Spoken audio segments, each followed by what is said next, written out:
Alright, I can't take it any longer, neither can my wine.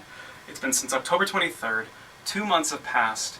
I fermented the dang thing, it's been put in tank, settled and chilled, cold stabilized, all those happy things. And honestly, it's about as clear as it's gonna get. If you take a look, it's not bad. It's got a nice kind of golden color to it, fairly translucent. So what we need to do now is bottle it. And so therefore we're going to be using our faithful old Campton tablets, which are made of potassium metabisulfite. That sulfur is going to help sterilize any bacteria that's left in my partially used collection of bottles down here that I've had built up over the last week, month, 2 months, 3 months, whatever, of drinking.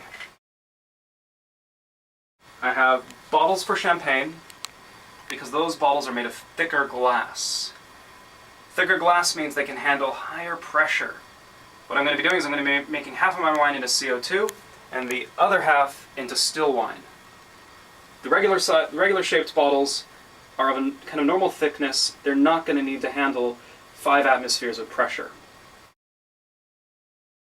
I don't know exactly what's going to happen. The last time I made wine, when I made Vignoles, it turned into a sparkling wine because I hadn't gotten rid of all the yeast and I hadn't gotten rid of all the sugar.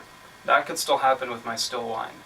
So what I've got is a small army of champagne stoppers here on the counter. And those will help me to ensure that the corks don't go flying again. Okay, since we're bottling, first we need to sterilize and cleanse the bottles of any bacteria that might be left over after a night of drinking. So in any case, I have a champagne bottle here, as you can see, Bollinger, special cuvee. And just to play it safe, I'm going to first rinse with water. Common tap water will do. I mean, you could use deionized water or something else if you're feeling fancy, but I wouldn't worry about it. And I've tried to rinse all these bottles down below here before, just to be safe. But you never know, it's good to sterilize as well. And so first we're going to use what is more or less OxyClean. This is oxygen in powdered form, more or less. And we're going to just pour a slight amount into the bottle here, like so. But because I'm not very trustworthy, I'm also going to be using more potassium metabisulfite in the form of powdered Campton tablets. The sulfur, basically, it's about 30 parts per million of free sulfur, will help to kill off any bacteria as well. And so I'm going to use a little bit of that as well in this, and then what I'll do is, as we go along, create a slurry of water in the bottle here with the 2 cleaning agents,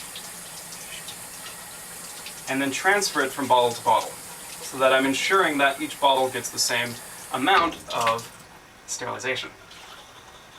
So just give it a good hefty shake. I'm going to take another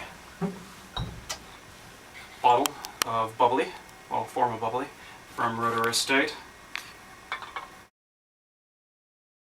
So, like I did before, give it a good shake.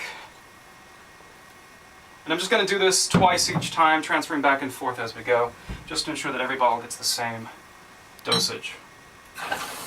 I might refresh as well and redo it again with more sulfur and OxyClean, but for now it's going to be fine. So, anyway, this could take a while, but we'll see you on the flip side.